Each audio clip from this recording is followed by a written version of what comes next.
सर्वप्रथम माझा नमस्कार। आणि आज या प्रसंगी या जिजाऊंच्या कन्यांना माझा साष्टांग मुजरा। आणि आज आपला हा जो कार्यक्रम आहे सावित्रीबाई फुले विद्यापीठ आणि संयुक्त दादा पाटील कॉलेज महाविद्यालयाने हा निर्भय कन्या हा जो कार्यक्रम आज आयोजित केला आणि मला या ठिकाणी बोलण्यास संधी दिली त्याबद्दल मी व्यासपीठाचे आभारी आहोत। या ठिकाणी आज माझा हा विषय तुमच्या दैनंदिन जीवनातला विषय आहे।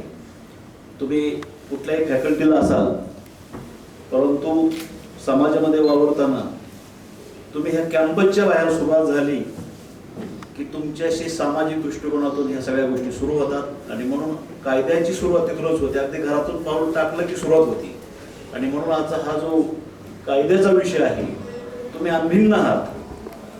काय ह्या वयापर्यंत तुम्ही अनभिन्न आहात की कायदे काय, आपले वडील असतात, भाऊ असतात।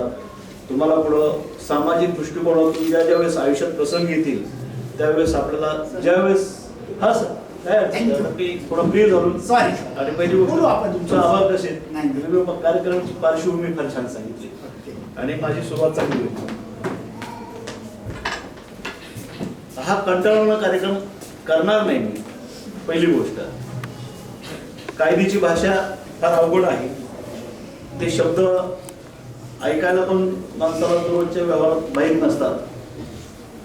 तर मी या कार्यक्रमाची सुरुवात होण्यापूर्वी जे काय मला मी स्वतःचं मत तयार होत असताना ज्या रेफरन्स केलेले असतात जे कायदे ज्यांनी ह्या सगळ्या कायद्याचा अभ्यास करून काही गोष्टी लिहिलेल्या आहेत, काही लोकांनी सामाजिक दृष्टिकोनातून ज्या काही माहिती झालेल्या गोष्टी आहेत त्या सगळ्या गोष्टीचा आशय घेऊन या भाषणाला मी सुरुवात करत आहे।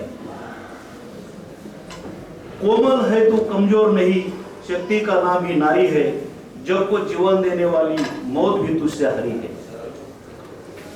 स्त्रीच्या बाबतीत हे जे म्हटलं गेलं ते निश्चितच ज्यांनी लिहिलं असेल ते मी लिहिलं नाही, पण मला ते सांगण्याचा अधिकार प्राप्त झाला की आज मला असं वाटलं की हे जे व्यासपीठ आहे आणि समोरचे जे श्रोते आहेत त्यांना हे सांगण्याशिवाय माझ्या मनातली जर मी नसतं सांगितलं तर ती खंत राहिली असती। आणि म्हणून आज मला तुम्हाला एक 4 ओळी सांगावं लागल्या। कारण का आजचा हा कार्यक्रम जो आहे निर्भय कन्या महिलांचे कायदेशीर हक्क, तर या ठिकाणी आता अध्यक्ष कोणीच नाही, सरपंच निघून गेले आणि आता आपणच सुरुवात केलेली। तर आजच्या या कार्यक्रमाचे अध्यक्ष माननीय प्रोफेसर प्राचार्य नगरकर सर आणि सागर शिंदे सर, व्यासपीठावरील मान्यवर आणि माझ्या प्रिय माता भगिनींनो, आज मी तुमच्या समोर निर्भय कन्या महिलांचे कायदेशीर हक्क या अत्यंत गंभीर पण तितक्याच प्रेरणादायी विषयावर बोलणार आहे। आज आपण रोज बातम्यामध्ये पाहतो, टीव्ही मध्ये आपण 2016ला कोपर्डी बलात्कार केस, त्यानंतर 2012ला दिल्लीमधील निर्भया हत्याकांड, बलात्कार आणि हत्याकांड हे केस ऐकले असेल। त्यानंतर रिसेंट मला वाटते 6-7 महिन्यापूर्वी हगोणी हे प्रकरण पुण्याच्या झालं होतं। तर हे जे प्रकरण आहे हे ऐकल्यानंतर मला अतिशय वेदना होता। ते सामाजिक दृष्टीने असो किंवा कोणाही व्यक्तीला असं वाटणार की ही गोष्ट घडली, ही 100% चुकीची घडली, पण पुढं काय होतं त्याचं काही कोणाला माहीत नसतं। ते अंडर ट्रायल होऊन जाते, पुढे त्या आरोपींचं काय होतं, त्यांना शिक्षा लागती नाही लागती त्या सगळ्या गोष्टी तुम्हाला माहीत नाही। परंतु आज या ठिकाणी मी काही तुमच्यासाठी महत्त्वाचा जो भाग आहे जो तुम्हाला आवश्यक आहे, अनावश्यक तुम्हाला मी सांगणार नाही, कारण कलम सांगून तुम्हाला काय फायदा नसतो। कायद्याच्या कलमाची तुम्हाला आज गरज नाही। फक्त आपण जगत असताना आपल्या समोर ज्या माइलस्टोन येणार आहेत, ज्या आपल्याला प्रवासामध्ये आपलं हे जीवन ज्या वावेतून चाललेलं आहे, दररोज आपल्या समोर जी संकट येत असतात, हे संकट ओळखण्याची एक दृष्टी आपल्याला पाहिजे आणि ती निसर्गता आपल्याकडे 100% आणि माझ्या माहितीप्रमाणे स्त्रीला तिच्या नजरेतून जगाचा जर अभ्यास केला तर मला असं वाटतं तिला एक सेन्स ऑफ ह्युमर नावाचा फार मोठा अँटेना दिलेला आहे की तिला पुरुष ज्या नजरेतून बघतोय, मग ते ठिकाण कुठलं असो, तुमचा कॉलेज असो, क्लास असो, एसटी स्टँड असू, बाहेर समाजामध्ये असू, कुठल्याही कार्यक्रमात असू, तुम्हाला त्या गोष्टीचा 100% पुरुषापेक्षा 100% तुम्हाला सेन्स ऑफ ह्युमर चांगला दिला आहे. तिथंच तुम्ही त्याला जस्टिफाय करू शकतात आणि तुम्ही संकटाची चाहूल ओळखू शकता. पहिलं ही गोष्ट तुम्हाला निसर्ग न्यायदत्ताने दिलेली आहे. कायदे हे नंतरचे आहेत, परंतु पहिली गोष्ट तुम्ही स्वतः या ठिकाणी सक्षम आहात. फक्त संकटाचे चाहूल कोणाला ओळखू येत नाही? जे बेसावध असतात, जे बेसावध असतात, जे भावनात्मक वागतात, जे अतिमैत्रीत आणि ग्रुपमध्ये वागत असताना हे तुमच्याशी निगडीत उदाहरणं सांगण्याचं कारण असं आहे की बऱ्याच वेळा आपण ग्रुपमध्ये मित्रमैत्रिणी असतो. आता आपलं दादा पाटील कॉलेजचा विषय फार सेन्सिटिव्ह आहे. या ठिकाणी मी माझं पण याच कॉलेजचा मी MG कॉलेजला मी 12वी पर्यंत सायन्सला झालेलो आहे. परंतु इथं आपल्या कर्जतमध्ये अजूनही ग्रामीण परिस्थिती चांगली आहे. अजून एवढी गुन्हेगारीची परिस्थिती नाही आहे. परंतु पुणे, मुंबई अशा ठिकाणी कोण कोणाचं आहे या गर्दीमध्ये कोणालाच माहीत नसतं. फक्त मुलं मुली ग्रुपमध्ये एकत्र येतात, रेव पार्ट्या करतात. ही तुम्हाला मी उदाहरणं सांगतोय की क्राईम सुरू कसं होतं. म्हणजे आपल्याला मूळ विषयाकडे जात आहे. ज्यावेळेस आपण माहोलमध्ये असतो, मित्रमैत्रिणीमध्ये असतो, कुठं गर्दीमध्ये असतो आणि कॉलेजमध्ये ज्यावेळेस आपण ग्रुपमध्ये बाहेर या सगळ्या वागण्यामध्ये जर चूक झाली तर 100% क्राईम सुरू होतो. क्राईम हा असा आहे तो प्रत्येकाच्या दरवाजावर नॉक करून आलेला आहे. तर त्याची जाणीव त्यालाच आहे ज्याला ही गोष्ट माहीत आहे. आणि म्हणून आज मी या ठिकाणी तुमचे हक्क तर सांगणारच आहेत. ते तुम्हाला कायदेशीर हक्क सगळेजण सांगतीलही. याच्यापूर्वी तुम्हाला मला वाटतं या कार्यक्रमामध्ये निर्भय कन्या हा विषय झालेला आहे. परंतु मी तुम्हाला हे हक्क सांगताना बऱ्याच वेळा मी स्वतःचा पण अभ्यास असा केला की फक्त तुम्हाला तुमचे हक्क सांगणे इथपर्यंत ठीक आहे. परंतु तुमच्या आसपास जसं की सापाला चावायचा गुणधर्म माहिती आहे. साप फक्त चावणे एवढाच त्याचा गुणधर्म आहे. म्हणून आपल्या हातात काठीची पण गरज असते. तुम्ही साप चावल्याच्या नंतर उपचार करणं चुकीचं आहे.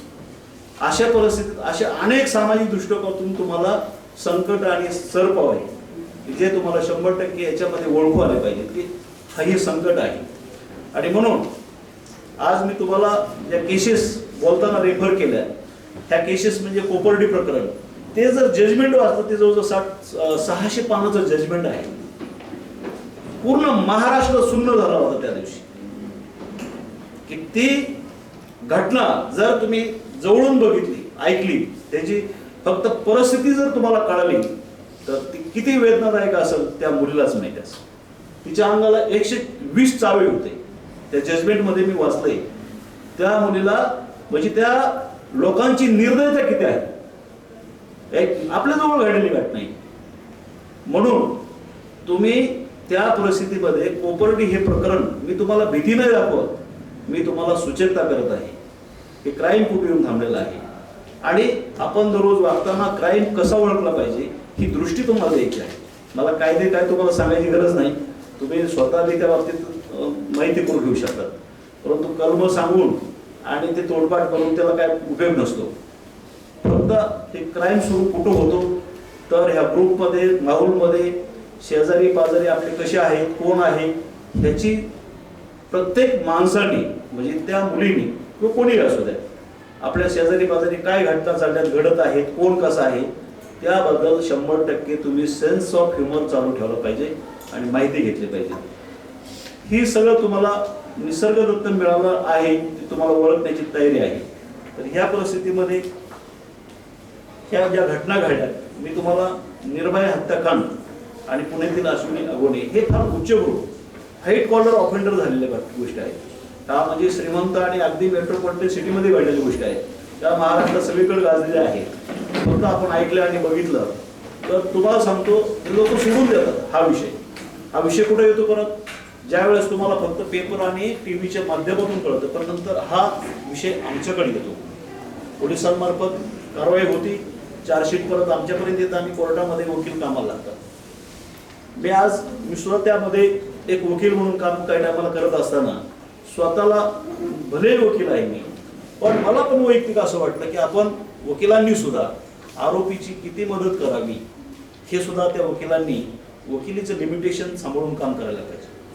मी वैयक्तिक या मताचा आहे की मी स्वतः बागल वकील म्हणून मी अशी जर घटना घडली, कुठलीही असू द्या, स्त्रीच्या बाबतीत काय कोणाच्या बाबतीत असू द्या, त्याची शहानिशा 100% खात्री करून त्या मूळ फिर्यादीला अगदी FIR दाखल करण्यापासून ते जजमेंट पास होईपर्यंत 100% मी स्वतः सपोर्ट करणार आहे. हा माझा स्वतःचा निर्णय आहे. आणि समाजामध्ये ह्या सगळ्या गोष्टीला जबाबदार अनेक फॅक्टर पण आहेत. ते फॅक्टर आपलं ओळख आले पाहिजे. त्याच्यामध्ये यंत्रणा असू, सिस्टीम असू, त्या सगळ्या गोष्टी आरोपीला सुटण्यासाठी कशा पूरक आहेत हेही मी तुम्हाला त्या अनुशासन पद्धतीने सांगणार आहे. आज आपल्या मेन विषयाची सुरुवात करताना विषय भरकटायला नको म्हणून तुम्हाला पहिल्या पॅराग्राफमध्ये मी संकट काय असतं हे तुम्हाला ओळखता आलं पाहिजे, हा पहिला मुद्दा आहे. आणि संकटात तुम्ही स्वतः ओळखू शकता, ते तुम्हाला सरकार येऊन सांगणार नाही, हा पहिला मुद्दा झाला आहे.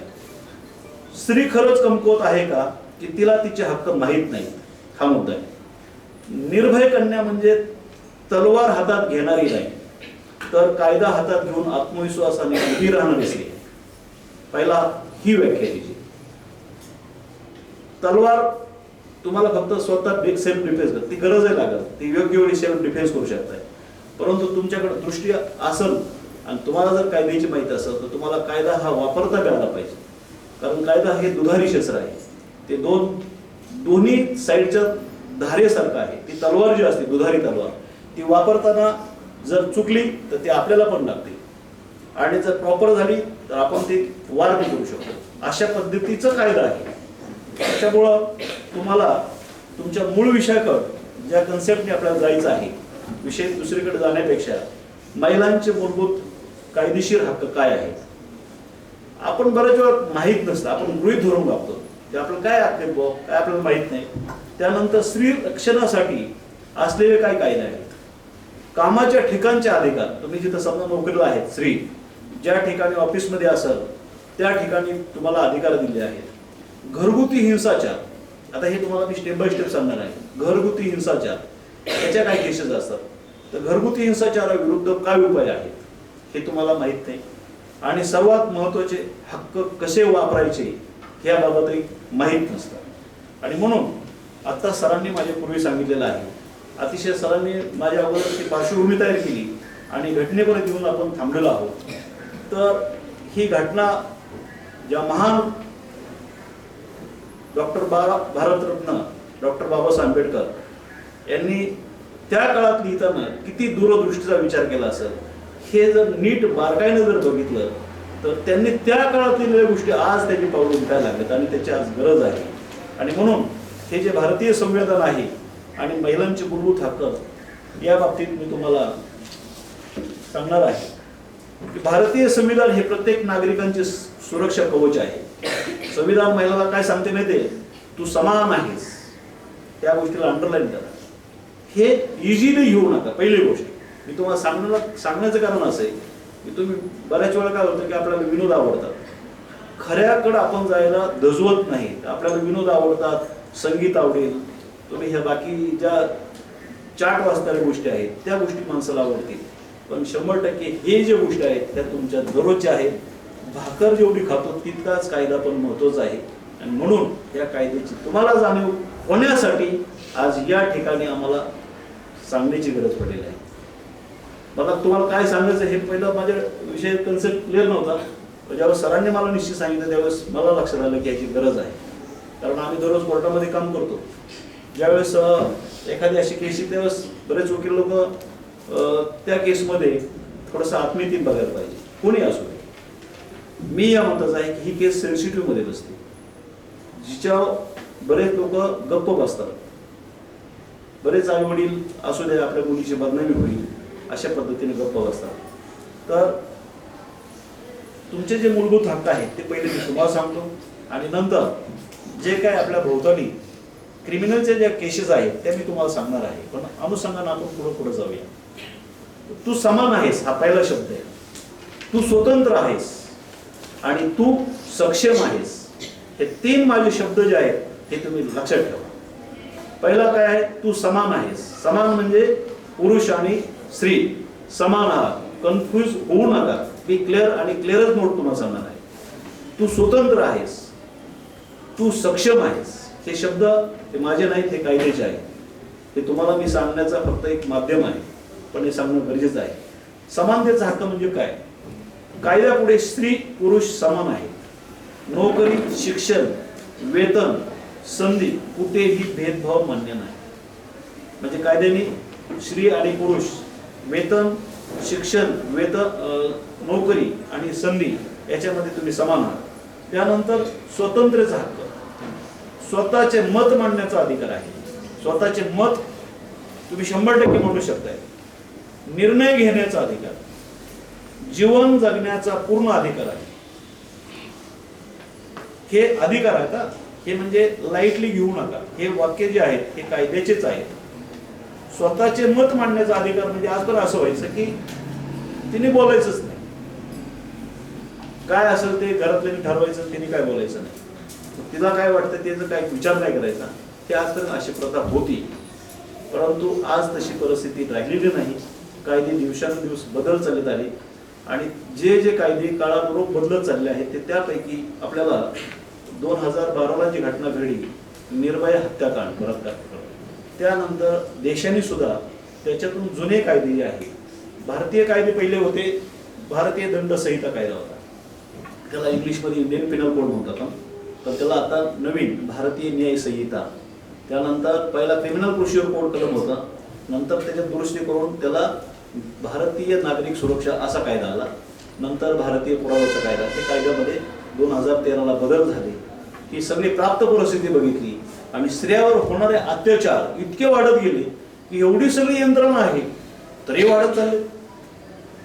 दर दिवसाला माझ्या माहितीप्रमाणे 100 गुन्हे घडत आहेत देशामध्ये. त्याचा मी तुम्हाला अनुषंगानं क्राईम रेट पण सांगणार आहे. तर आपण आलो होतो जे तुमचे जे महिलेच्या स्वतंत्र हक्क जे आहेत, तर स्वतःचे मत मांडण्याचा अधिकार आहे, निर्णय घेण्याचा अधिकार आहे, जीवन जगण्याचा पूर्ण अधिकार आहे. आता हे अधिकार कसे काय आहेत ह्याच्यात फलच गेलं तर आपला वेळ जाईल. आपण त्या प्रॉपर बॉटम लाईनमध्ये जाऊया, कारण प्रत्येकाचं विश्लेषण करणं शक्य होणार नाही. म्हणून तुमचे जे महत्त्वाचे हक्क आहेत तर त्याच्यामध्ये एक उदाहरण सांगायचं मला. आणि ते आपल्याच आसपास इथं कॉलेजमध्ये एक सैराट नावाचा चित्रपटाचं शूटिंग झालं. तर सैराट चित्रपटामधून तो फार चित्रपट चालला. त्या सैराटचं उदाहरण सांगण्याचं कारण असं आहे की त्याचं शूटिंग आपल्या इथंच झालेलं होतं. महाराष्ट्रात तो गाजला चित्रपट. मला पिक्चरबद्दल आणि त्याबद्दल नाही बोलायचं, पण त्यातला जो एक आशय घेतला तो सामाजिक दृष्टिकोनातून कसा आहे. सैराटचं उदाहरण मी का सांगतोय की सैराटमध्ये फक्त एकच चूक होती.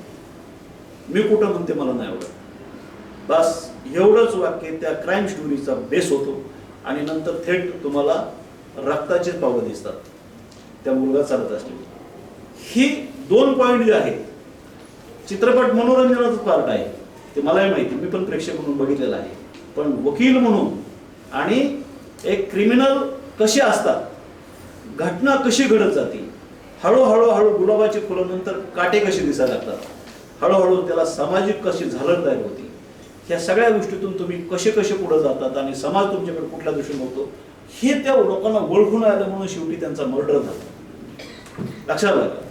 त्याला काही असू दे, ज्याचा तो स्टोरी चित्रपटाची लव्ह स्टोरी आहे, कुठं ते घराणं वगैरे मोठं दाखवले वगैरे, ते व्हाईट कॉलर ह्या सगळ्या गोष्टी दाखवतात. पण आमच्या कायद्याच्या नजरेतून गोष्ट कुठं येऊन थांबली की ज्या ठिकाणी म्हणजे याचा अर्थ असं प्रेम करायचं नाही असा अर्थ होतो का, म्हणून कोणाला बोलायचं नाही असा अर्थ होतो का, असं नाही. लक्षात आलं?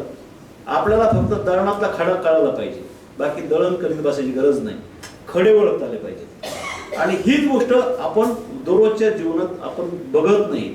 आता कर्जतमध्ये मी स्वतः बघतो ना, कर्जतमध्ये चालूच उदाहरण बघितले मी. बऱ्याच वेळा बुलेटवर जाताना बुलेटचा आवाज फार आपल्याला म्हणजे लेक्चर देत असताना ऐकायला येतो. कोणी तक्रार केली नाही केली. बऱ्याच शिक्षकांनी मला पण सांगितलं. हे रिशन उदाहरण तुम्हाला सांगतो की कन्यांचा तर विषय आहेच, परंतु संध्याकाळी दुपारी पोलीस स्टेशन पासून या सगळ्या गोष्टी घडत चालल्यात हे दिसत आहेत. त्यानंतर कर्जतमध्ये आपण 4 वाजता कॉलेज सुटलं, मग त्या ह्याचं मला वाटतं कन्या विद्याशाळा सुटते 4 वाजता. आपली किती वाजता सुटते? किती वाजता? 2:15 वाजता.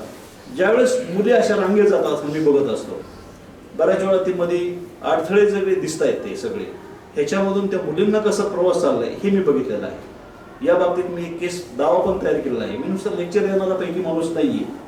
मी 100% अन्यायाच्या विरुद्ध स्वतः लढणार आहे आणि दुसऱ्याला पण सहकार्य करणारा माणूस आहे.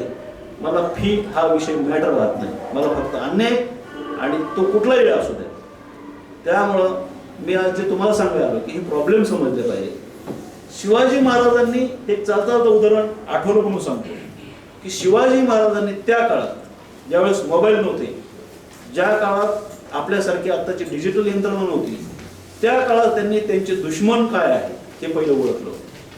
आपली बलस्थान काय आहे हे ओळखलं होतं. आपण गड किल्ले बघायला जातो ना, सहल बघायला जातो, त्या टायमाला आपण जातो, फिरतो आणि त्याच्यावर काहीतरी डिझाईन करून येतो आणि फोटो काढतो आणि येतो मागे. पण मी बऱ्याच वेळा असा अभ्यास केलाय की हे गड किल्ले आणि या सगळ्या गोष्टी त्यांनी त्या काळात कसे बांधले असतील आणि ही सगळी बिगर मोबाईलची हे कशी यंत्रणा हातवली असेल. त्या काळात त्यांनी गुप्तचर मार्फत काय केलं असेल, परंतु त्यांच्या बुद्धीच्या जर IQ जर बघितला गणिती भाषेत की कोण किती वेळात आणि कोण कसा क्रॉस एकामेकाला सांगणार आणि ती खात्रीशीर बातमी राजांपर्यंत आली पाहिजे, हे सगळं एक गणित आहे. तर हे त्यांनी आपले दुश्मन ओळखावा म्हणून त्या काळात लहानपणी रिस्क घेऊन त्यांचा मुलगा छत्रपती संभाजी महाराज यांना कुठं घेऊन गेले होते? कुठं घेऊन गेले ते मला सांगतो. आग्र्याला घेऊन गेले होते. कुठलाच बाप असा घेऊन जाणार नाही. मी सुद्धा काय टाइम नको बाप, तू घरी थांब, मी जातो पुढं. पण त्यांनी तसं नाही केलं. त्यांनी मुलाला घेऊन का गेले तर त्यांनी दुश्मन कोण आहेत त्याची व्याख्या निश्चित करण्यासाठी, ते ऑब्जेक्ट समजण्यासाठी त्यांना लहानपणी ते घेऊन गेले होते. आणि म्हणून ते छत्रपती संभाजी महाराज आहेत. आलं लक्षात? तुम्ही दररोज बघतात, तुम्हाला दुश्मन कोण आहे माहिती आहे का?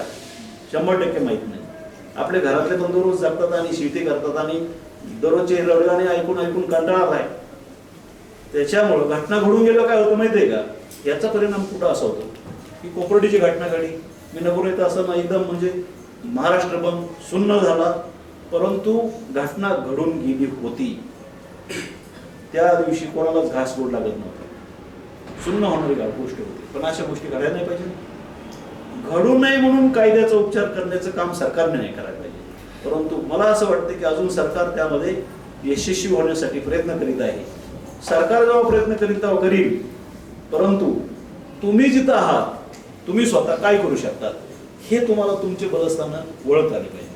मोबाईल असतो, एखादी गोष्ट संकटात दिसली तर तुम्ही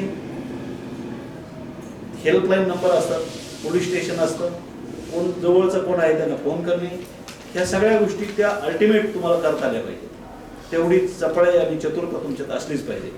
असे प्रसंग सहजासहजी नाही ओढत, परंतु ज्या ज्या वेळेस पुण्यासारख्या ठिकाणी, कुठं मुंबईसारख्या ठिकाणी अशा गोष्टी घडल्यानंतर 100% आता मध्ये ते शाळेत घटना घडली होती.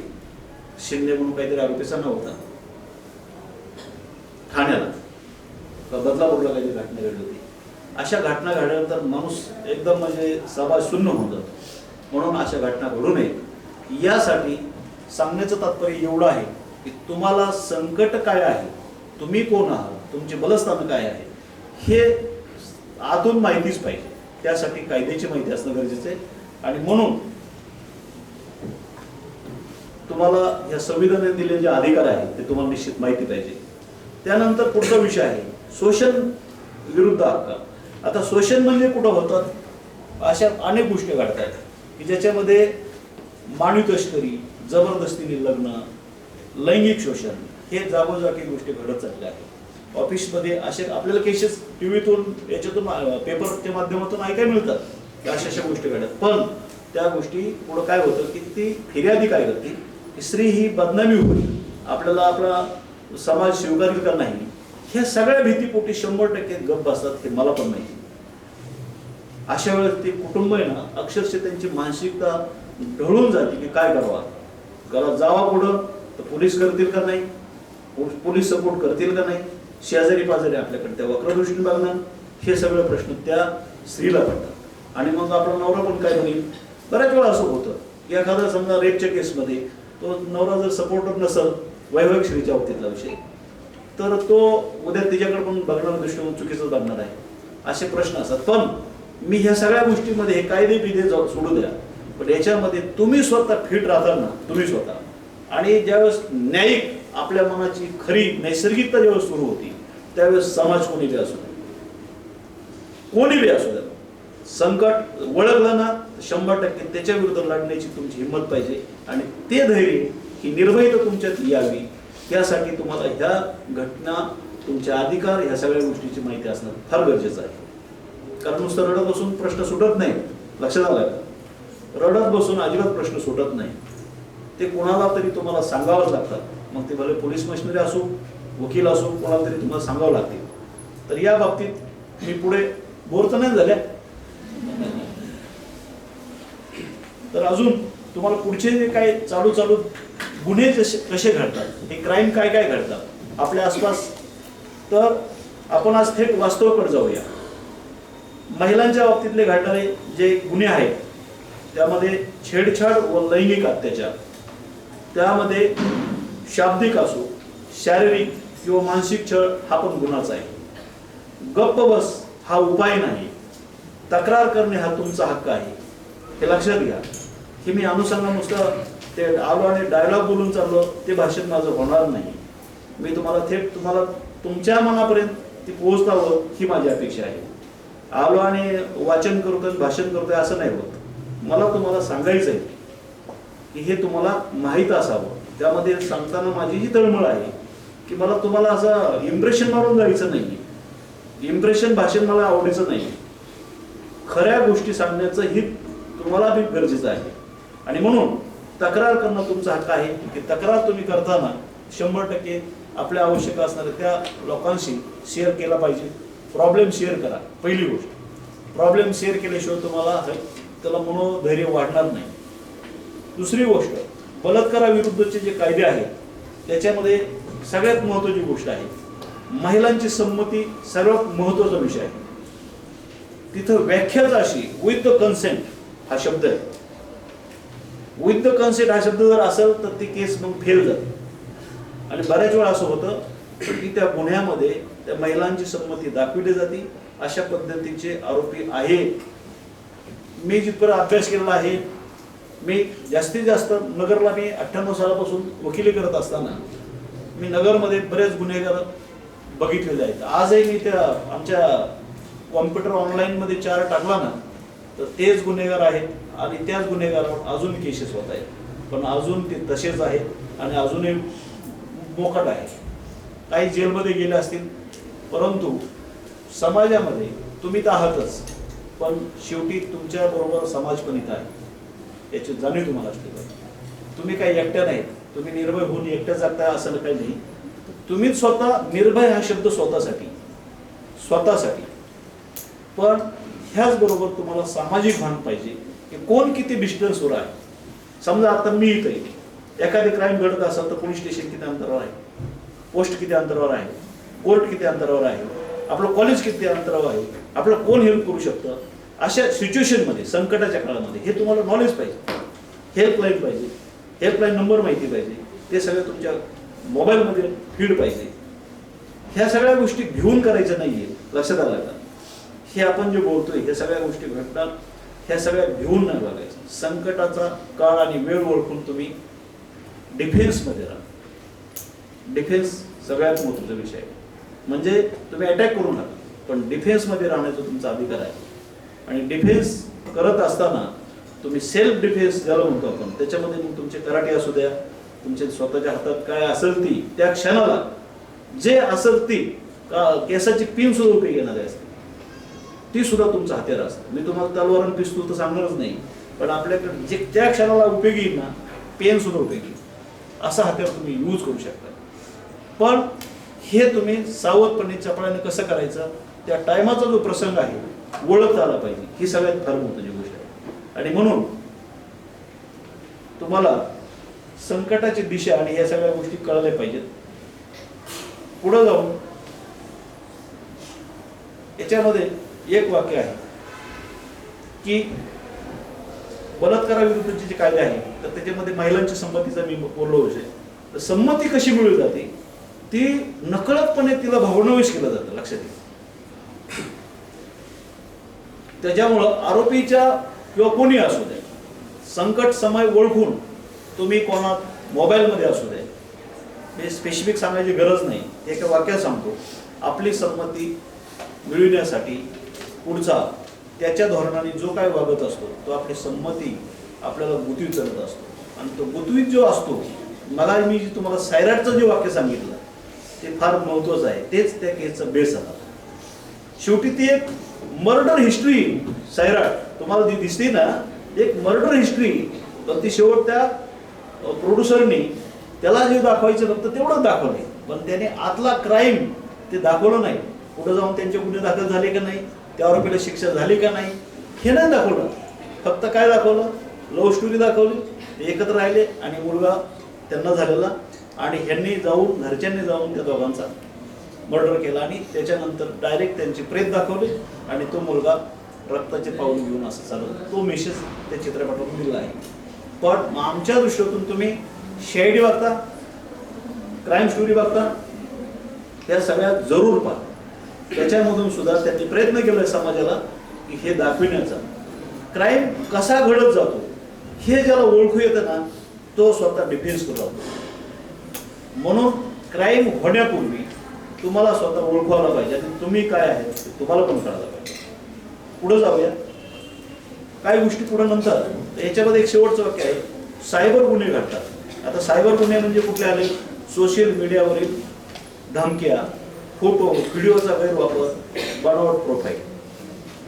मी काही केसेस जास्त सांगणार नाही, पण असं काय झालं की बऱ्याच वेळा एक कुठली तरी मुलगी आलेली कुठून चीनहून आली, भारतात आली आणि ज्यांनी चॅट केलं त्याला शोधित आली. त्याचं वय माहीत नाही, तिचं वय माहीत नाही, हे बेसावतपणे एकमेकाशी चॅट करतात आणि नंतर समक्ष भेटल्यानंतर ती सगळी स्टोरी कॉन्ट्रडिक्शन होऊन जाते.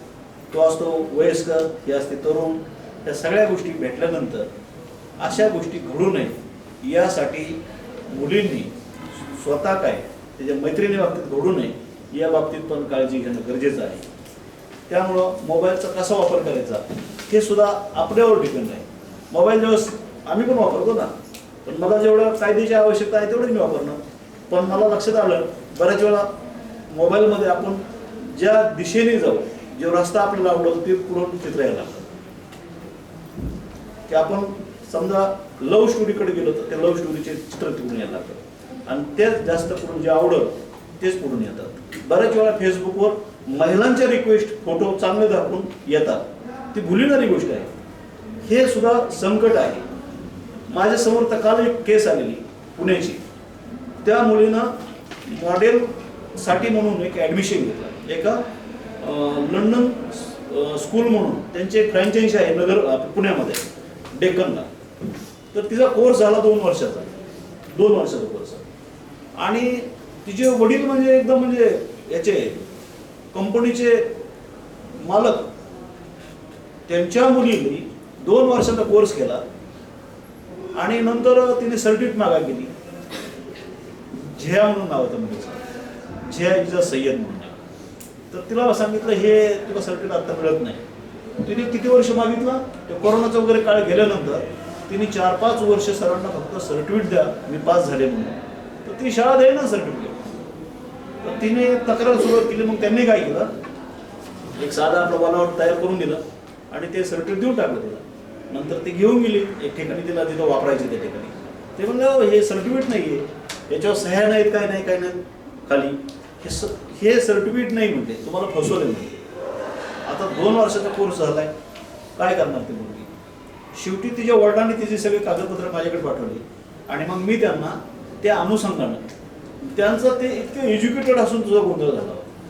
मग माझ्याकडे आल्यानंतर मी त्यांना योग्य शिक्षण डिपार्टमेंट, पोलीस स्टेशन यांना देण्यासाठी फौजदारी केस दाखल तयार केली. त्याच्यानंतर तिचं होणारं नुकसान वगैरे ते काय असं होईल. परंतु गुन्हे असे पण घडतात, हे मला पण आता कळालंय की शाळेने सुद्धा फोटो सर्टिफिकेट द्यावं, अशा गोष्टी घडत आहेत. म्हणून आपल्या आसपास घडणाऱ्या गोष्टीचं आपल्याला नॉलेज 100% असायलाच पाहिजे. जे घडतंय ते आपल्या मनातून जो आपला नैसर्गिक आत्मा असतो तो बरोबर चालला असतो आणि ज्या चांगल्या आणि वाईट गोष्टी घडतात त्यापैकी वाईट कोणती आणि चांगली गोष्टी हे आपलं माइंड डिसाईड करतं. त्याच्यामुळे आपल्याला कोण वाईट कोण चांगला हे ज्यावेळेस डिसिजन घेता येईल त्याच वेळेस खरं तर क्राईम तिथून रोखायला सुरुवात होईल. घडल्यानंतर तर कायदा आहे, पोलीस आहेत, तक्रारी आहेत, वकील आहेत, कोर्ट आहे, ते नंतर शिक्षा जेल वगैरे होतीलच. पण पहिली सुरुवात आपल्यापासून जी होती ना, पहिलं तिथं मात्र कायद्याला उपचार नाहीये. ती सुरुवात तुमच्यापासून होऊ नये यासाठी तुम्ही स्वतः काय बदल करायचा आहे, मग ते काय बदल असतील मी तुम्हाला सांगतो. बऱ्याच वेळा असं होतं की मी समाजामध्ये वावरताना ऑब्झर्वेशन केलं. आता ते तुम्हाला सांगण्यापेक्षा मी ठराविक सांगतो. फॅशन हा त्यातला एक मूळ आहे. कोणाला वाईट वाटत चांगलं वाटत त्याची मी फिकर करत नाही. पण क्राईम सुरू होण्यासाठी जे आवश्यक मटेरियल आहे ते फॅशन. म्हणजे तुम्ही चांगलं राहायचं नाही असा अर्थ नाही, 100% राहा. पण फॅशन कॉन्ट्राडिक्टरी असेल, ती जर आव्हानात्मक असेल, ती एक्सपोजिंग असेल, तर ती इनडायरेक्ट तुमचा कन्सेप्ट त्याला पुढचा वेळ अर्थ करतो. तुम्ही चांगले आहात. पण जो बघणार असतो ना तो त्या वाईट नजरेतून जो बघतो त्याचा मात्र त्या ठिकाणी तो नजरेने त्या गोष्टीचा हे करतो, सपोर्ट घेतो. त्याला ती चेतना तयार होते ह्या विषयाला, तिथून चेतना सुरू होते. म्हणून फॅशन करताना त्याने त्याने आपापल्या पद्धतीने विचार करावा. त्याच्यात मला बोलण्याचा वैयक्तिक अधिकार नाहीये, परंतु त्या बाबतीत सामाजिक दृष्टिकोनातून विचार करून आपापलं कसं वागायचं ते आपण ठरवायचं. दुसरी गोष्ट ड्रेस कोड ज्याला म्हणतो आपण. आता तुम्ही ज्या ड्रेस कोडमध्ये आहात, आमच्याकडे बऱ्याच वेळा कोर्टामध्ये असे लोक येतात, माझ्याकडे तर असे घटस्फोट मागायला मुलगी आली आणि घटस्फोट मागायला आली पण ती अशी मेकअप करून आली की लग्नातून जायला वाटलं. अरे बाबा म्हणतो तुम्ही इतका आनंदात आले काय घटस्फोट मागायला. मला सुद्धा ते वाईट वाटलं ना. कोर्टात मी तुझी घटस्फोटाची केस कशामुळे केली की मी तुला मदत करण्यासाठी. का तर तिचा नवरा त्या गणेगाव शिरोड म्हणून आहे तिकडं, तो तिने मला स्टोरी सांगितली होती की माझा नवरा मला फार मारतो. म्हणजे अगदी रात्रीच्या दारू पिऊन मारतो, म्हणजे चटणी टाकतो, डोळ्यात चटणी टाकून मारतो, हातपाय बांधतो. ही स्टोरी होती तिची. आणि तीच मुलगी परत कोर्टात आली त्या टायमाला, ती एकदम मेकअप करून घटस्फोटाला आली. मी म्हटलं हे काय काजल, अरे कोर्ट काय म्हणून म्हटलं. तर तिला ते वागण्याचा संदर्भ कळला नाही, तिला त्या प्रसंगी सुद्धा कळत नाही की आपण कसं यायला पाहिजे. तर ही एक उदाहरण छोटं सांगितलं. पण हे तुम्ही ज्यांना आपापल्या पद्धतीने ते डिसाईड करायचं आहे, परंतु सामाजिक भावनिक याच्यात फार महत्त्वाचं आहे. मोबाईलचा वापर करताना किती कामपुरता करायचं आहे हे तुम्ही ठरवायचं. त्याच्यात तज्ज्ञ सांगतात. तज्ज्ञांचं पण मत आहे की मोबाईलचा अतिसार वापर करण्यानं डोळे वगैरे ह्या सगळ्या गोष्टी, तो काय लेक्चरचा भाग नाही. पण तरी पण मोबाईलपर्यंत मी थांबलो होतो. मोबाईलचा योग्य वापर करत असताना बऱ्याच मुलींना आवडणाऱ्या गोष्टीकडे जास्त जातात. आणि तुमच्या ज्या वयात आहे, तुम्ही ज्या वयात आहात, तुम्ही अनभिन्न आहात, क्राईम माहीत नाही, अशा टायमाला एखादी चॅट जर तुम्हाला गुंतत गेली आणि जे मी मग उदाहरण सांगितलं की मला कुठं आवडतं मी नाही म्हणते, त्याचे शब्द आहे ना त्याचा, तो स्पार्क आहे, ती ठिणगी फक्त एकच ठिणगी पण नंतर वनवा पेटला, त्याचं काय, अशी परिस्थिती घडते. आणि म्हणून वागताना पहिली सुरुवात तुमच्यापासून सुरुवात होणार आहे याची आपल्याला भान पाहिजे. राहिला प्रश्न सामाजिक तुमचे हक्क वगैरे, ते तर आम्ही सांगायला आहोतच. पुढं सांगत असताना कामाच्या ठिकाणी महिलांचे जे हक्क आहेत, मग ते नोकरीच्या ठिकाणी असो, तर नोकरी करणारी महिला म्हणजे केवळ कामगार नाही, ती एक सन्मानाची अधिकारी आहे. महिलांचे हक्क नोकरीच्या ठिकाणच्या, कामाच्या ठिकाणचे, सुरक्षित कामाचे वातावरण, हे इन्ग्रेडियंट्स आहे. हे म्हणजे भाषणाचा पार्ट म्हणून नाही, हा कायद्याचा पार्ट आहे. हे आपल्याला पण माहिती पाहिजे की आपण ज्या ठिकाणी आहोत ते कम्फर्टेबल आहात का. त्यानंतर लैंगिक छळाविरुद्ध तक्रार समिती आहे. त्यानंतर समान वेतन आणि मातृत्व रजा, हे पण गोष्टी आहेत. कोणताही बॉस, सहकारी किंवा वरिष्ठ महिलांचा सन्मान भंग करू शकत नाही. अशा अनेक केसेस आहेत. आता काय झालं, 50% महिलांना आरक्षण, त्याच्यामुळे प्रत्येक ऑफिसेसमध्ये IT ह्या केसेस रिअर इथं नाही घडत, पण अशा केसेस उच्चभ्रू म्हणजे कुठं IT कॉलेज जिथं आहे, IT कंपन्या आहेत, त्या ठिकाणी काय होतं की मिस्टर कुठं बिहारला, मिसेस पुण्याला, असं एकदम त्यांचं विसंग थोड्याशा गोष्टी घडतात लाईफमध्ये. पण अशा टायमाला मग चांगल्या ग्रुपमध्ये अशा गोष्टी हे क्राईम घडायला लागले आहेत. आत्ता हल्ली ह्या केसेस बाहेर यायला लागल्या आहेत. आपल्याला नंतर कळतं की इथं मुंग्या काय जास्त झाल्यात तर साखर पुढं पडलेली आहे. आलं लक्षात. मुंग्याच्या अगोदर रांग दिसली, पण ह्या मुंग्याच्या रांगा जर शोधल्या तर पलीकडे साखर पडलेली आहे हे लक्षात येतं. याचा अर्थ असा की पुण्यासारख्या ठिकाणी आयटी कंपनी उभा राहिल्यात, पॅकेज मिळतात, भरपूर पैसा मिळतो. त्याच्यामुळं त्या लोकांना वैयक्तिक विश्वास वागत असताना सामाजिक भान राहत नाही. अशा टायमाला असे क्राईम घडत चालले आहेत. पोलिसांच्या निष्कर्षणातून त्या सगळ्या गोष्टी टप्प्याटप्प्यानं बाहेर येत चालल्या आहेत.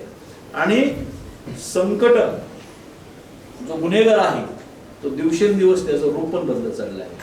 आता तर जस्ट मी एक स्वतःचं कन्क्लुजन केलं की डायरेक्ट ॲसिड रेप आणि डायरेक्ट ॲसिड म्हणजे परत कोर्ट आणि काहीच होऊन द्यायचं नाही, की इथपर्यंत गुन्हेगाराची मानसिकता गेली.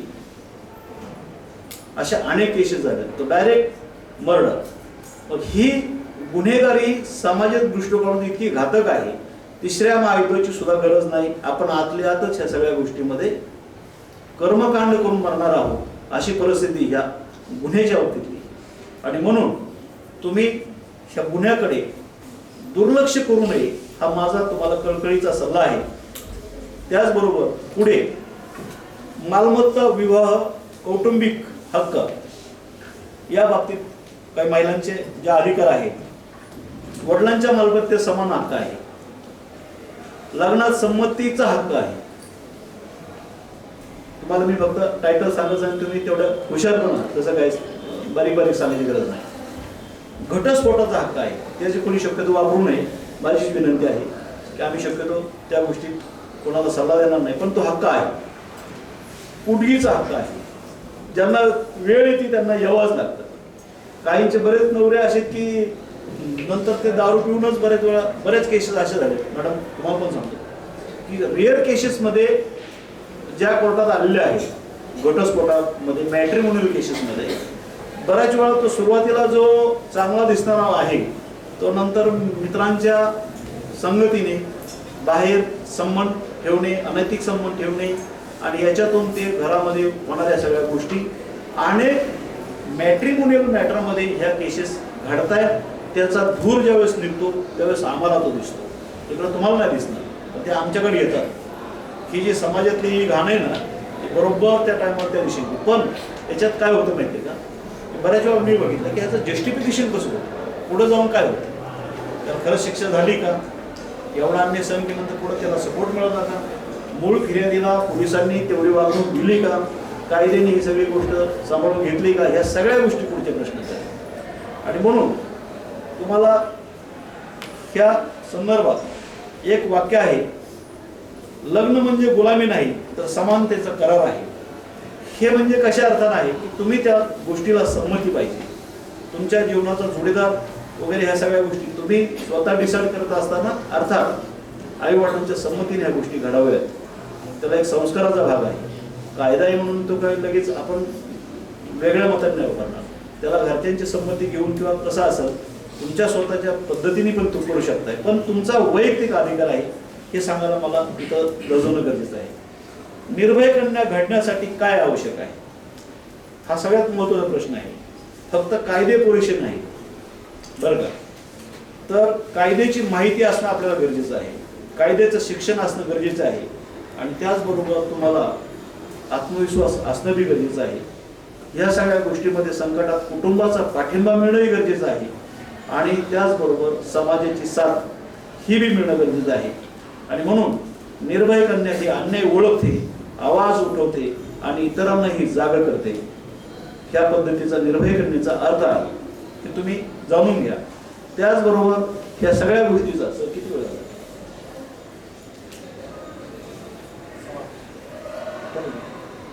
शेवटचा निष्कर्ष एवढं सांगत की हक्क मागावे लागत नाही, ते ओळखावे आणि वापरावे लागतात. आजची कन्या भीतीत नाही, मौनात नाही, तर कायद्याच्या बळावर उभी आहे. महिला सुरक्षित असतील तर समाज सुरक्षित असेल, महिला सक्षम असतील तर देश सक्षम होईल. चला तर मग निर्भय कन्या बनूया. या बाबतीत मी तुम्हाला हे जे सगळ्या केसेस सांगितल्या, मला सुद्धा असं वाटलं की मी तुम्हाला भीती दाखवली पाहिजे. हे सगळं एवढंच मला सांगताना सुद्धा ते वेदना होतात की आपण हे काय सांगतोय, हे इकडं खून झाला, बलात्कार झाला, रेप झाला हे सांगून तुम्हाला भीतीच घातली ना.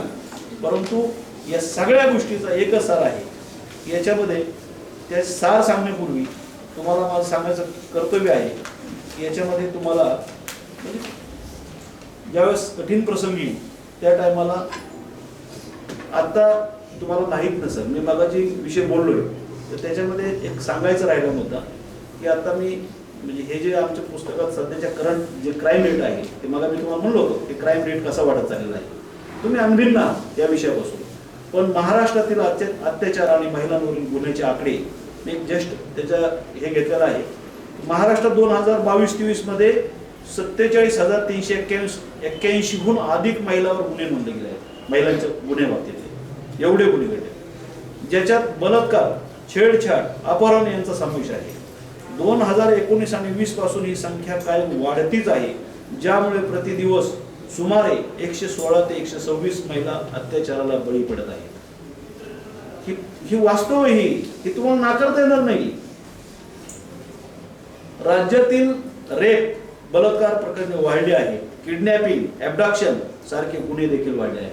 किडनॅपिंग तुम्हाला माहिती असेल, अपहरण. त्याच्यानंतर आत्ताचं जे तात्काळ उदाहरण आहे, जागतिक NCRB डेटा आणि राज्य आर्थिक सर्वेमध्ये दिसते की महिलांवरील हिंसाचार प्रतिदिन साधारण 100 अधिक घटनापर्यंत पोहोचतात. म्हणजे महाराष्ट्रात बोलतोय मी. आणि रेप व मोलेस्टेशन म्हणजे विनयभंग सारख्या गंभीर गुन्ह्यामध्ये सुद्धा वाढ झाली आहे. ही आपल्या शेजारचं वास्तव आहे, हे तुम्ही नाकारू शकत नाही. आणि म्हणून तुम्हाला ह्या कायद्याची इतकी गरज आहे की हे आपल्या आपण जे अन्न खातो त्याच इतकी कायद्याची पण तुम्हाला माहिती असणं आणि त्याचा वापर करणं गरजेचं आहे. बऱ्याच वेळा असं लोक होतं की कोणाला सांगावं, का सांगावं, कोण कसं सांगावं. ज्यावेळेस विश्वासू व्यक्ती भेटेल त्यावेळेसच आपण शेअर करतो किंवा आपल्या मैत्रिणीशी शेअर करतो. परंतु ती मैत्रीण जी असते, मैत्रीण ही डिसिजन देऊ शकत नाही. डिसिजन कोण देऊ शकतात? आपल्या बाबतीत ज्याला 100% प्रेम आहे तीच व्यक्ती म्हण, चल हाताला धरून, तुला काय करायचे, मी आहे तुझ्या बरोबर, अशी म्हणणारीच खरी व्यक्ती असते. आणि म्हणून या सगळ्या गोष्टीमध्ये मला तुम्हाला सांगण्याचं म्हणजे हे जे कायदे आहेत, चालता आता वेळ आहे 2 मिनिटासाठी, महत्वाचे कायदे आहेत ते तुम्हाला चालता लाईटमध्ये सांगतो. पहिला जो विषय होता तो BNSS असा लैंगिक अत्याचार, छेडछाड, बलात्कार योग्य गुन्हे दाखल होतात. त्यानंतर पॉस्को ऍक्ट आहे. लहान मुलींच्या बाबतीत जर छेडछाड, जबरदस्ती झाली तर पॉस्को हा कायदा आहे. त्याच्यामध्ये पुढं जर घरगुती हिंसाचार झाला तर protection of women from domestic violence act हा कायदा घरगुती हिंसाचारापासून संरक्षण देणारा कायदा आहे, याची तुम्हाला माहिती सांगणं गरजेचं आहे. त्याचबरोबर जर एखाद्या स्त्रीला सेक्शुअल हॅरेसमेंट झाली, तिच्या जिथं ऑफिसेस आहे, तर त्यासाठी sexual harassment of women at work place act, कार्यस्थळी होणाऱ्या गैरवर्तन संरक्षण, हे कायदे महिलांना फक्त संरक्षणच दिले नाही तर तक्रार नोंदवण्याच्या आणि न्याय मिळवण्याच्या प्रक्रियेसाठी स्वतंत्र सुविधा, अधिकार देतात. हे कायद्याने दिले आहे. माझं सांगायचं काम करतो तुम्हाला. महिला सक्षमीकरणासाठी उपलब्ध हेल्पलाईन जे आहे त्या तुम्हाला सांगणं गरजेचं आहे. महाराष्ट्र सरकार आणि पोलिसांनी महिलांसाठी तत्पर मदतीच्या सेवा सुरू केल्या आहेत. तात्काळ हेल्पलाईन आहे 181 हा नंबर जो आहे हा महिलांना तो 24 तास हा हेल्पलाईन चालू आहे. 181 नंबर हा लक्षात ठेवा किंवा लिहून ठेवा. त्यानंतर मोबाईल नंबर आहे आता हे चालतात फक्त सांगून ठेवतो तुम्हाला. तर 8976004111 नंतर 8850 200 आणि 600. त्यानंतर 02245161635. महाराष्ट्र पोलिसांनी महिलांसाठी विशिष्ट हेल्पलाईन नंबर प्रकाशित केले आहेत, ज्यावर त्वरित सुरक्षा मदत, तपास, फौजदारी जबाबदारी मिळू शकते. या सगळ्या गोष्टी तुम्हाला त्याचबरोबर महाराष्ट्र सरकारने एक आपलं Maharashtra state commission for women's हे पण चालू केलं आहे, जे हे एक स्टॅट्युटरी म्हणजे कायद्यानुसार तयार केलेले अंग आहे, जे महिलांच्या अधिकाराचे संरक्षण आणि उजवी न्याय मिळण्यासाठी मदत करतात.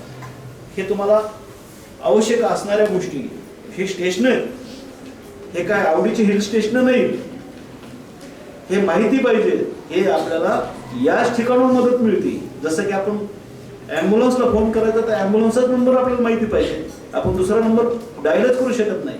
तसे हे स्टेशन आहे. क्राईमच्या बाबतीतले हे विषय आहे. शिफारस मी जे या सगळ्या गोष्टी सांगितल्या, या सगळ्या गोष्टीचा मला असं वाटतं की महत्त्वाचे कायदे असूनही महाराष्ट्रात दररोज 120हून अधिक गुन्हे घडत आहे, अधिक अत्याचारास बळी पडत आहे. त्यामुळे तक्रार नोंदवणे, योग्य कायदेशीर मदत घेणे आणि सरकारी व समाजाच्या सहकार्याने हे अपराध प्रतिबंधित करणे याच्यामध्ये फार महत्त्वाची गोष्ट आहे की ज्याच्यामध्ये समाजाची पण आणि पोलिसांची सरकारची जबाबदारी आहे. ही गोष्ट या ठिकाणी अतिशय महत्त्वाची नमूद करावं वाटली. त्यानंतर जाता जाता शेवटचं एकच वाक्य आणि जे महत्त्वाचं आहे, जे तुमच्या स्वतःचं आहे की तू जिजाऊ, तू सावित्री, अहिल्या तू लेख आहे, तू कल्पना, तू सुनीता, आकाशात तुझी झेप आहे. थेंबा थेंबामधून येथे सामर्थ्याचा जागर व्हावा, विश्वाच्या कल्याणासाठी स्त्री शक्तीचा जागर व्हावा. कित्येक रूपे तुझी असती त्यात प्रेमाचा कळस तू, प्राणवायू कुटुंबा देई तीच मंगल तुळस तू. श्री मनाची विशालता कळायला मन विशाल असावं लागतं. डबक्यात राहू सागर दिसत नसतो, त्यासाठी बाहेर यावं लागतं. बस सगळ्या गोष्टीचा सार सांगणारी ज्यांनी लिहिली असेल ती मला सांगावं असे वाटली की ती त्या योग्यतेची आहे, ती माझी स्वतःची नाही, मी नमूद करतो. पण ज्याने कुणी त्या विचाराने लिहिले असेल 100% हे योग्य आहे, हे प्रमाणबद्ध आहे. आणि म्हणून आजचा हा कार्यक्रमाचा सार याच्यामध्ये निर्भय कन्या होण्यासाठी या सगळ्या गोष्टीचं मला वाटतं योग्य आहे. आणि याच्यातून आजचा जो कार्यक्रम सरांनी मला बोलवलं, याने या ठिकाणी तुम्ही एवढा रटाळ कार्यक्रम जो तुमच्या सिलेबसमधला भाग नाही, जो परीक्षेला येणार नाही, त्याचे प्रश्न आपल्याला काही पडत नाही, पण असा सिलेबस तुमच्यासमोर आज सांगण्यासाठी एक लेक्चर म्हणून हा अभियान जे सरकारने राबविलं आहे, त्याच्यामध्ये यांचं जे सरकारचं जे धोरण आहे की तुम्हाला ह्या वयामध्ये कायद्याची सामाजिक भान, तर आम्ही आता ज्या वयात आहोत आम्हाला सामाजिक दृष्टीतून कळलेल्या गोष्टी आहेत, आमचे अनुभव आम्हाला जे तुम्हाला सांगायला पाहिजे. आणि मला असं वाटलं होतं की मी नेमकं काय सांगू. सरांनी मला विषय सांगितला होता, पण अचानक मला त्यांनी 3-4 दिवसापूर्वी सांगितलं, मी गडबडीतच होतो. पण मला चालतं लक्षात आलं सांगूयाच. आणि सांगणं का गरजेचं आहे, माझी स्वतःची क्रिमिनल प्रॅक्टिस आहे. आणि ज्यावेळेस आम्ही कोर्टामध्ये त्या सगळ्या गोष्टी बघतो, ऐकतो, त्यावेळेस आम्हाला माणूस म्हणून फार वेदना होता. आणि म्हणून मदत करण्यासाठी मी 100% कधीही तत्पर आहे. कोणीही असू द्या, आम्ही 100% विनामूल्य हे काम करणार आहोत. आणि म्हणून आजच्या कार्यक्रमाला मला एवढी संधी दिली आणि तुम्ही ऐकलं त्याबद्दल मी तुमचा शतशः ऋणी राहील.